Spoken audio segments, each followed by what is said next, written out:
इसमें जो टेस्ट लिए थे उसमें बाई ऑब्जेक्टिव था, ऑप्शन भी दिया हुआ था, लेकिन हम ऑप्शन को नहीं लिखे हैं, हमें पता है ऑप्शन क्या था, इसलिए हम इसका आंसर ला देंगे और आप उस आंसर शीट से उसका आंसर मिला लीजिएगा कि कौन सा ऑप्शन, कैमा ऑप्शन सही था।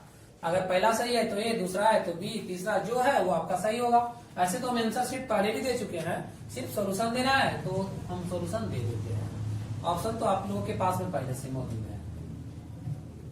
तो पहला क्वेश्चन था tan into cos inverse x. हम बताए हैं कि tan into cos inverse x नहीं हटता है। एक फॉर्मूला लिखाए थे कि अगर tan into tan inverse X आ जाए तो ये दोनों के दोनों समाप्त हो जाते हैं। कौन बचता है? तो सिर्फ x जो उसका एंगल के रूप में tan इनवर्स के साथ में लिखा हुआ रहता है, वही x उसका आंसर होता है। तो हम पहला क्वेश्चन को अगर बनाते हैं तो यहाँ लिखा हुआ है पहला question tan cos inverse x। तो tan और cos इनवर्स x है, तो cos इनवर्स x को हम हटाएंगे तो बनाएंगे क्या? तो tan इंटू इस cos इनवर्स x को tan इनवर्स x के फॉर्म में पहले चेंज करना होगा।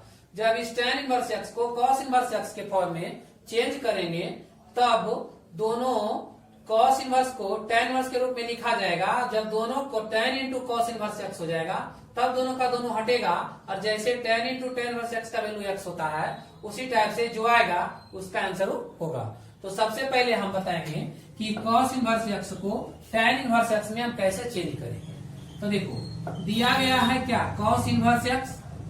तो हम जानते हैं कि अगर x के नीचे कुछ नहीं है तो 1 होगा, और cos इनवर्स x के लिए इस सामने जो लिखा हुआ x वो b है और ये h है। या तो इसको आधार बोला जाता है और इसको कर्ण बोला जाता है। तो आधार और कर्ण अगर मेरे पास अवेलेबल हो तो हम लंब को निकाल सकते हैं, क्योंकि यही तीन चीज पे साइन, कॉस, टेन, सेक, कोसेक सब का मान निकल सकता है। लंब, आधार और कर्ण अगर तीन पता है तो छेबो के छोबो जो भी ट्रिगोनोमेट्रिक फंक्शन है सभी का वैल्यू फाइंड आउट किया जा सकता है, निकाला जा सकता है। तो b बाई एच लिखा हुआ है, आधार बटा कर्ण होता है। तो हम क्या करेंगे, अगर b और h मेरे पास पता हो तो p का फॉर्मूला लगा देंगे। p का फॉर्मूला होता है h square minus b square, मतलब कर्ण स्क्वायर माइनस आधार स्क्वायर। तो हम क्या करेंगे, इस h के जगह पे जो h का वैल्यू है उसको रखेंगे। तो h का वैल्यू 1 है तो 1 का स्क्वायर, और b का वैल्यू x है तो x का स्क्वायर। तो 1 का स्क्वायर 1 होगा और x का स्क्वायर x स्क्वायर होगा, तब मेरा p का वैल्यू फाइंड आउट हो जाएगा, निकल जाएगा। जब p का वैल्यू निकल जाएगा तब हम क्या करेंगे, इस tan के साथ cos इनवर्स को tan के रूप में चेंज करके लिख देंगे। कैसे लिखेंगे, लिखेंगे tan, अगर इस cos को tan में बदलना हो तो लिखेंगे tan, और हम जानते हैं कि tan का फॉर्मूला होता है p बटा b, जहां p हम जो निकाले हैं अवेलेबल है और b पहले से cos के लिए दिया गया था cos के फॉर्म में। तो हम लिख देंगे tan इंटू tan, p का मान होता है जो निकाले हैं वो √1 माइनस एक्स स्क्वायर, और b का मान जो यहाँ cos x के साथ था वहां से निकाले हैं, जो आधार के रूप में b लिखा हुआ है वो x है तो बटा x हो जाएगा। तो tan into tan inverse x √1 minus x square बटा x लिख देंगे। तो ये जो tan cos था कि cos इनवर्स x बदल जाएगा किस में, tan इनवर्स x में। और हम बताएं कि जब tan इनवर्स x में बदल जाए तो tan इनवर्स x का अस्तित्व समाप्त हो जाता है, सिर्फ उसके साथ जो x है वही बचता है। तो यहाँ tan into tan inverse x के साथ x के रूप में √1 minus x square by x बचा हुआ, तो ये दोनों का दोनों समाप्त हो जाएगा और सिर्फ बचेगा 1 माइनस एक्स स्क्वायर बटा x। और ये ऑप्शन में कितना नंबर पे है देखकर जो सही है उसको हम टिक कर लेंगे। तो मेरा ये बन गया। अगर जो ऑप्शन जिसके पास क्लास टेस्ट जो लिए थे उस सेट का अगर क्वेश्चन अवेलेबल नहीं है तो आप डायरेक्ट ध्यान में रखें कि इस क्वेश्चन को बनाएंगे तो इसका आंसर ये आ जाएगा, और जहां ये रहेगा वो सही होगा। जो बनाया है वो अपना आंसर देखेगा, सही बनाया या गलत बनाया। अगर सही बनाया है तो ठीक है, अगर गलत बनाया है तो क्या गलती किया है अपना गलती को सुधारेगा। तो पहला क्वेश्चन तो हो गया, बना दिए हम। अब हम आगे बढ़ेंगे और दूसरे क्वेश्चन के लिए काम करेंगे।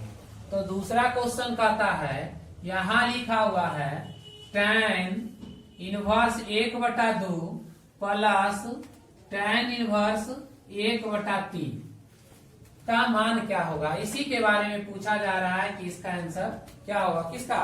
tan इनवर्स 1/2 और tan इनवर्स 1/3 दिया गया है। तो tan इनवर्स 1/2 और tan इनवर्स 1/3 का आंसर क्या होगा।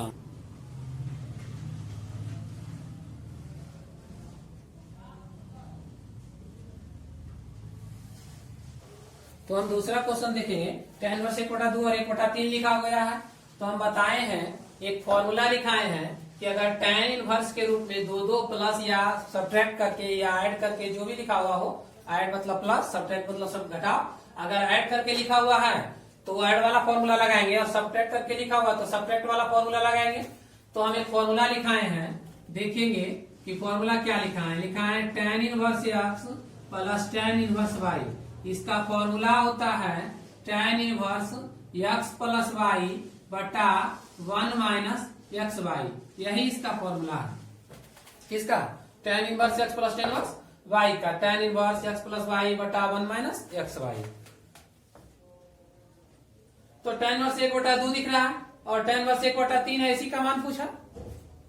तो जो 1/2 है इसको हम x के रूप में कंसीडर करेंगे और जो 1/3 है इसको हम y के रूप में मानेंगे। तो देखो हम लिख सकते हैं कि मेरा क्वेश्चन हो जाएगा tan inverse 1/2 plus tan inverse 1/3। तो इसका आंसर इसके अकॉर्डिंग फॉर्मूला लगा के निकालेंगे। तो हम लिख सकते हैं कि फॉर्मूला मेरा हो जाएगा tan inverse x plus y। x के रूप में कौन है? 1/2। तो लिखेंगे 1/2 प्लस tan इनवर्स y में कितना लिखा हुआ है तो 1/3। तो हो जाएगा 1/3 बटा 1 माइनस एक्स वाई, मतलब 1/2 और 1/3 हो जाएगा।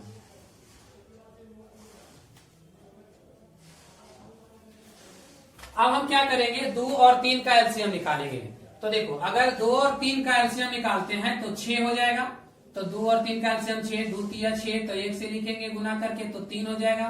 फिर 3 दूनी 6 तो 2 हो जाएगा, बटा दे देंगे। आगे में tan इनवर्स को लिखे हुए रहेंगे, छूटना नहीं चाहिए। तो देखो अब यहाँ तो मल्टीप्लाई किया हुआ तो पहले इसको गुना करेंगे।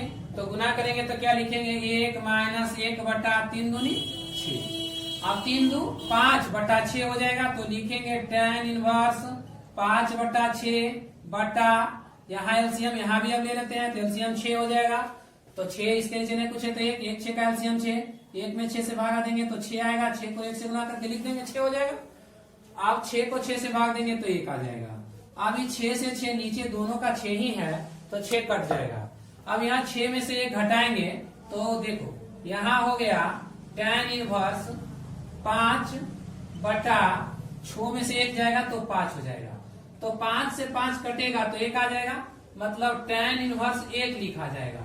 अगर tan इनवर्स 1 हो गया तो हम जानते हैं कि tan में 1 किसका मान होता है। तो tan में 1 45 डिग्री का मान होता है। तो tan इनवर्स 1 लिखा हुआ है, मतलब ये एंगल लिखा हुआ है। तो ये एंगल के रूप में कितना लिखा हुआ है तो ये 45 लिखा हुआ है, क्योंकि tan 45 का मान 1 होता है। तो ये दूसरा क्वेश्चन भी बन गया कि tan इनवर्स 1/2 है प्लस tan इनवर्स 1/3 है। तो इसका आंसर कितना आ जाएगा। अगर इसका मान पूछा गया तो इसका आंसर π/4 हो जाएगा। अब हम जो क्लास टेस्ट लिए थे उस क्वेश्चन में बाई ऑप्शन भी है, हम इस चीज को पिछले बार पहले भी बता चुके हैं। तो देखो अगर π/4 आ गया तो हम देखेंगे कि इसका आंसर π/4 कहाँ दिया हुआ है। जिस ऑप्शन में है वो ऑप्शन मेरा सही होगा। और ये भी बता दें कि जो विद्यार्थी के पास मेरा क्लास टेस्ट का क्वेश्चन नहीं है तो कम से कम वो इसको बनाने के लिए सीख जाएगा और इसका आंसर क्या आता है वो याद रखेगा, क्योंकि एग्जाम में आएगा तो पता चल जाएगा कि अगर इस क्वेश्चन को आएगा तो हम इसका आंसर क्या टिक कर सकते हैं। बनाने के लिए सीख जाएंगे तो बनाकर टिक करेंगे। अगर डायरेक्ट आ गया और ध्यान में रह गया कि इस क्वेश्चन tan इनवर्स 1/2 और tan इनवर्स 1/3 का मान क्या होता है π/4, तो हम π/4 को टिक कर लेंगे वहां पे। तो 2 क्वेश्चन बता दिए। अब हम तीसरे क्वेश्चन को बताने जा रहे हैं और ये तीसरा क्वेश्चन हम पहले वाले वीडियो में भी बता चुके हैं। तो हम क्या करेंगे, इस तीसरे क्वेश्चन को बताने से पहले अगर किसी को स्क्रीनशॉट लेना हो तो स्क्रीनशॉट ले सकते हैं। हम हटते हैं और आगे हम इसके बाद तीसरे क्वेश्चन को बताएंगे। तीसरा क्वेश्चन के लिए हम पहले भी वीडियो बना चुके हैं, लेकिन फिलहाल हम सेट में दिए हैं, इसलिए हम इसको फिर से बनाने जा रहे हैं। इस क्वेश्चन को हम पिछले कुछ दिन पहले वीडियो में बनाए हैं इस क्वेश्चन के ऊपर। तो देखिएगा, अब हम तीसरा क्वेश्चन के लिए काम करेंगे। तीसरा क्वेश्चन कहता है, लिखा हुआ sine inverse x plus sine inverse y बराबर 2π/3 हो तो cos inverse x plus cos inverse y का मान क्या होगा। हम बताए हैं कि sine inverse x plus sine inverse x plus cos inverse x का मान π/2 होता है।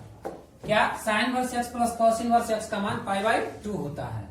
वैसे ही tan inverse x plus cot inverse x का मान π/2 होता है। सब हम पिछले वीडियो में इस टाइप का क्वेश्चन पे इसी पे बेस्ड एक वीडियो बनाए हैं। अगर और भी इसके बारे में जानना है, इस टाइप के क्वेश्चन के बारे में, तो मेरा पिछला वीडियो आप जरूर देखें।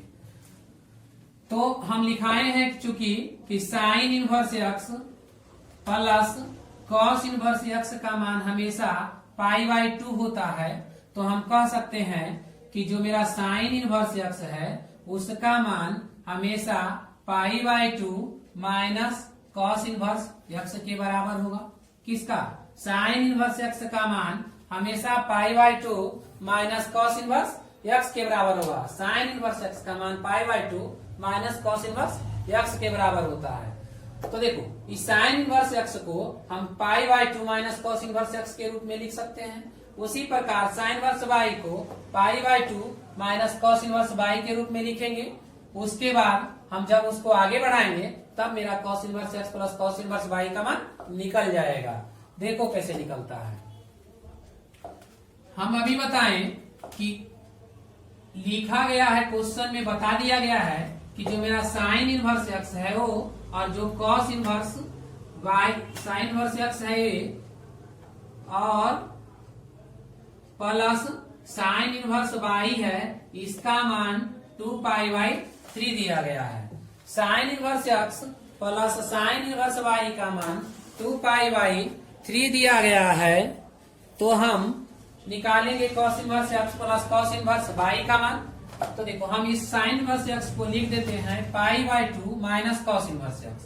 तो लिख सकते हैं π/2 माइनस कॉस इनवर्स एक्स, और साइन इनवर्स वाई को लिख सकते हैं π/2 माइनस कॉस इनवर्स वाई।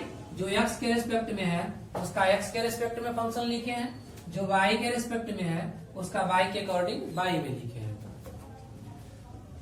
बराबर 2π/3 दिया गया है, तो 2π/3 लिखिए। अब π/2 दोनों प्लस में है, तो हम π/2 को एक जगह कलेक्ट कर लेंगे, एक जगह लिख दिए। उसके बाद ये दोनों के साथ माइनस लगा हुआ है, एक कॉस इनवर्स एक्स है, कॉस इनवर्स वाई है, तो दोनों के लिए एक ही बार माइनस लगा देते हैं। Cos inverse x plus cos inverse y को ब्रैकेट में लिख देते हैं और दोनों के बदले एक ही बार माइनस लिख दिए हैं। और बराबर में कितना लिखा हुआ है, तो 2π/3 लिख दिए।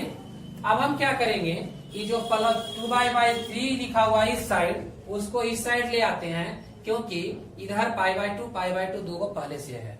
तो जितना भी π/2 पाई वाला फंक्शन वाला है सबको एक साइड कर देते हैं, और इसका मान चाहिए cos inverse x plus cos inverse y का, ये आया हुआ है, तो इसको दूसरे साइड ट्रांसफर कर देते हैं। तो क्या हो जाएगा, देखो π/2 प्लस π/2, और इधर प्लस में है तो इधर आके माइनस में हो जाएगा 2π/3, और इधर माइनस में है तो उधर जाकर प्लस में हो जाएगा cos inverse x plus cos inverse y हो गया। अब हम इसका एलसीएम लेंगे, तो 2 और 3 का एलसीएम 6 हो जाएगा। अब हम लिखेंगे तो द्वितीय छो तो 3π, फिर द्वितीय छो तो 3π, और 3 दूनी छो तो 2 दूनी 4π बराबर cos inverse x plus cos inverse by हो जाएगा। अब 3 पाई 3 पाई 6 पाई, 6 पाई में से 4 पाई घटेगा तो बचेगा 2 पाई। तो लिखेंगे कि 2 पाई बाई 6 बराबर cos inverse x plus cos inverse by होगा। अब द्वितीय छू पाई बाई 3 आया, तो पाई बाई 3 किसका मान आ गया? Cos inverse x plus cos inverse by का।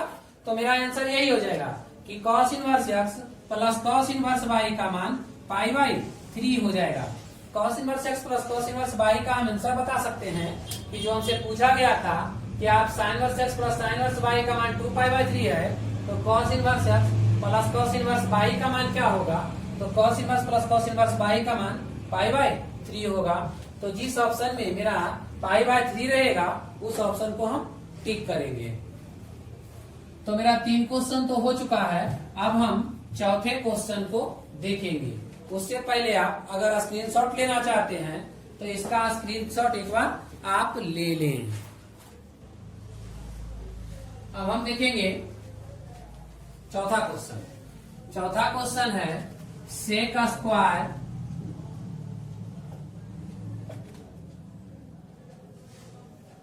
tan inverse 5 plus cosec square tan inverse cot inverse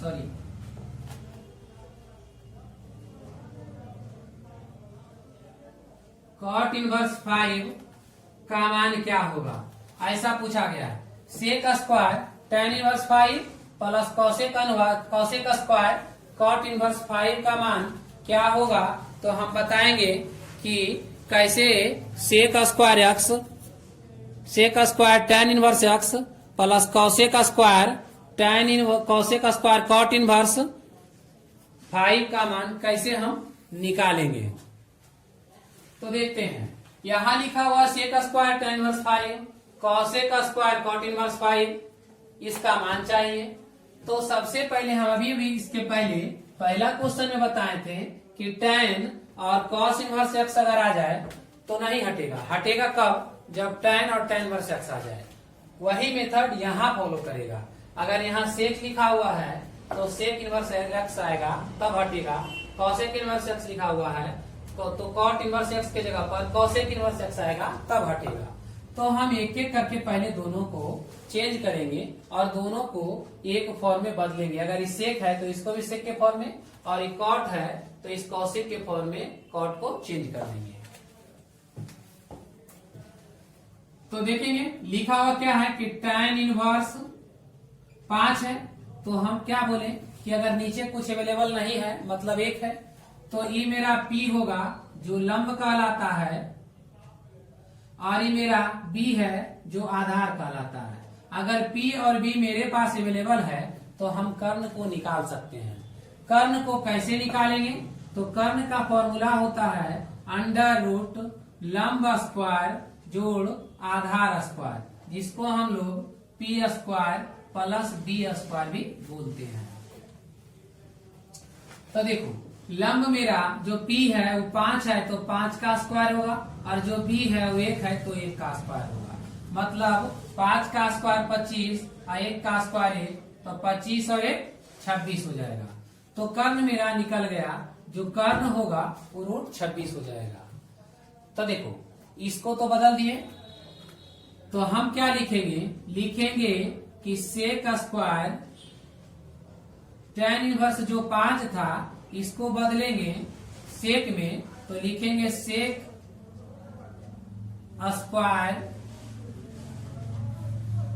tan inverse को सेक में बदलना है तो लिखो सेक इनवर्स, और इसका फॉर्मूला होता है h/b सेक का। तो h जो निकाले हैं यही कर्ण मेरा h है, तो h का मान आ गया कितना? अंडर रूट 6 26 और बाई b, तो b में कितना है बगल में वहां देख कर लिख देंगे, तो 16 है। अब देखो सेक स्क्वायर है तो बहुत सारा स्टूडेंट कंफ्यूजन में आ जाएगा कि सर आपने बोला कि सेक है और सेक इनवर्स एक्स रहेगा तब हटेगा, तो यहाँ तो सेक स्क्वायर दिख रहा, तो इससे टेंशन नहीं लेना है। इस sec square sec inverse x लिखा हुआ है, इसका मतलब है कि वो लिखा हुआ है सेक इंटू सेक इनवर्स रूट 26, एक का तो कीमत है नहीं, इसका स्क्वायर लिखा हुआ है, ऐसे है। तो देखो अब हम कह सकते हैं कि अगर इसको तोड़ दिए sec into tan inverse X को, तो sec into sec inverse under root 26 का स्क्वायर आ गया। अब तो इस दोनों को हटा सकते हैं, तो इसका मान आ जाएगा रूट 26 का स्क्वायर। तो रूट 26 का स्क्वायर 26 होता है, इसलिए इस पार्ट का मान निकल गया। जो पहला पार्ट था इसका मान 26 आ गया। अब हम दूसरे पार्ट के लिए काम करेंगे। तो दूसरा पार्ट कहता है कि लिखा हुआ है cosec square into cot inverse 5। तो अभी अभी हम देखे हैं कि जो tan का होता है 5/1, तो कॉट में उल्टा हो जाता है tan का मान। तो अगर tan में कोई 5/1 है तो कॉट में 1/5 होगा। अगर कोई कॉट में 5/1 है तो उसका मान 1/5। मतलब इसको हम चाहें तो tan में कन्वर्ट कर देंगे। tan में कन्वर्ट करने से एक फायदा होगा कि tan से तो हम मान निकाल चुके हैं, हमें दोबारा कम और लंब और कर्ण पे काम नहीं करना होगा। या फिर अगर करना है तो करेंगे, क्या करेंगे? देखो कॉट इनवर्स 5 है, तो हम जानते हैं कि ये मेरा b है और ये मेरा p है। तो b और p मिला मतलब आधार है और लंब है। लंब और आधार है मेरे पास, तो कर्ण के लिए फिर काम करना होगा। और कर्ण के लिए भी हम काम किए हैं कि जो मेरा कर्ण है इसका फॉर्मूला होता है p square plus b square. तो p का मान 1 है तो 1 का स्क्वायर, b का मान 5 है तो 5 का स्क्वायर, p का मान 1 और b का मान 5, तो 1 का स्क्वायर और 5 का स्क्वायर, तो फिर 25 और प्लस 1 हो जाएगा, तो डायरेक्ट 26 लिख देते हैं, रूट 26 हो जाएगा। अब देखो इसको हम कॉट को कॉसेक के रूप में कन्वर्ट कर देंगे, तो हो जाएगा कॉसेक स्क्वायर कॉट, जो 5 लिखा हुआ है उसको हम चेंज करेंगे तो हो जाएगा कॉसेक, कॉट को बदलेंगे कॉसेक में तो कॉसेक इनवर्स, और 5 को लिख देंगे 5 कॉट के जगह पर कॉसेक लिख दिए इनवर्स में। और अब इसका फॉर्मूला होता है h/p, तो h जो निकाले हैं यही कर्ण मेरा h है, तो h का मान आया हुआ है रूट 26 और बाई p, जो p है उसका मान 1 है, तो 1 लिख देंगे। अब हम यहाँ जो स्क्वायर दिया हुआ था उसके लिए होल स्क्वायर में लिख दिए हैं, क्योंकि दोनों एक ही चीज है। अब देखिएगा कॉसेक का स्क्वायर कॉसेक इनवर्स x आ गया, दोनों का दोनों समाप्त हो जाएगा, बचेगा क्या? रूट 26 और इसका स्क्वायर होगा तो फिर से 26 आ गया, तो इसका मान निकाले तो 26 आया, जब इसका मान निकाले तो फिर 26 आया, तो 26 और 26 ऐड होगा तो क्या होगा? मेरा जो आंसर होगा वो 26 प्लस 26 होगा, मतलब आंसर जो होगा वो कितना हो जाएगा? 52 होगा। तो इस क्वेश्चन को बनाएंगे तो मेरा आंसर 52 आ जाएगा। तो जहां भी मेरा आंसर 52 होगा वहां हम चौथे क्वेश्चन के लिए आंसर को टिक करेंगे। जितना नंबर पे होगा, जौन सा ऑप्शन में हो, ए में हो या बी में हो या सी में हो या डी में हो, वही उसका आंसर होगा, मतलब 52 उसका आंसर हो जाएगा। अब हम लास्ट क्वेश्चन 5वां क्वेश्चन देखने जा रहे हैं।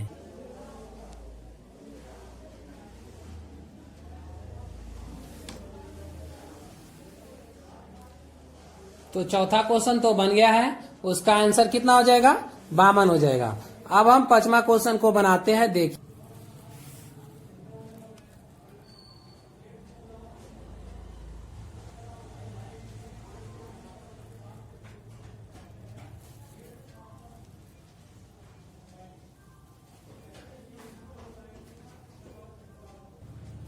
पांचवा क्वेश्चन है कॉस इनवर्स 1/2। 5वां question cos inverse 1/2 plus 2 into sine inverse 1/2 का मान क्या होगा? तो हम बताए हैं क्या कि कॉस इनवर्स 1/2 का मान क्या होता है पहले जानना होगा, फिर साइन इनवर्स 1/2 किसका मान होता है उसको जानना होगा। तो हम जानते हैं कि कॉस इनवर्स 60 डिग्री का मान 1/2 होता है, और साइन में साइन 30 डिग्री का मान 1/2 होता है। तो हम एंगल को रेडियन में बदलने के लिए सिखाए थे, तो फिलहाल हम बदलने के लिए तो नहीं सिखाएंगे, तो डायरेक्ट हम जानेंगे कि कॉस में 1/2 जो होता है वो 60 का मान होता है और उसको हम लोग π/3 पढ़ते हैं। प्लस 2 है तो 2 लिख दिए, और साइन में 1/2 30 का मान होता है तो इसको भी π/6 पढ़ते हैं 30 को। तो काटेंगे तो 2 तिया 6 हो जाएगा, मतलब π/3 होगा और प्लस π/3 होगा। अब क्या करेंगे, π/3 का तो ऐसे भी डायरेक्ट हम बोले कि 60 डिग्री होता है, तो उतना नहीं करेंगे तो एलसीएम ले लेंगे, 3 हो जाएगा, तो पाई प्लस पाई हो जाएगा, तो पाई और पाई कितना हो जाएगा 2π/3। तो यही मेरा आंसर हो जाएगा 2π/3। तो जहां भी ऑप्शन में 2π/3 होगा उसको हम टिक करेंगे, वही मेरा आंसर होगा 2π/3। अब हम आगे क्वेश्चन को अगले वीडियो में डालेंगे, फिलहाल हम इतना ही इस वीडियो में रहने देते हैं। आप क्वेश्चन को पूरा देखें, यही सब क्वेश्चन जब एग्जाम में आ जाए तो कंफ्यूजन क्रिएट कर देता है, तो कंफ्यूजन ना हो एग्जाम में, इसके लिए आप अधिक से अधिक मेहनत करें। और अगर आप घर में पढ़ नहीं पा रहे हो तो कम से कम एक बार जो वीडियो डाला गया है उसको एक बार देख लें। देखने से क्या होता है, पढ़ने से ज्यादा काम देखना काम करता है, क्योंकि देखने के टाइम में माइंड कांस्टेंट रहता है और आंख डायरेक्ट वर्क करता है उसी चीज पे जिस चीज को देखते हैं। तो जहां आंख काम करेगा वहीं दिमाग भी काम करेगा। तो हम जब देखेंगे तो इस टाइप के क्वेश्चन मेरे दिमाग में डायरेक्ट हिट करेगा और याद रह जाएगा कि ऐसा क्वेश्चन इस टाइप से बनाया जाता है, और फास्ट हम कैलकुलेशन करके उसका मान निकाल सकते हैं। इसलिए आप वीडियो को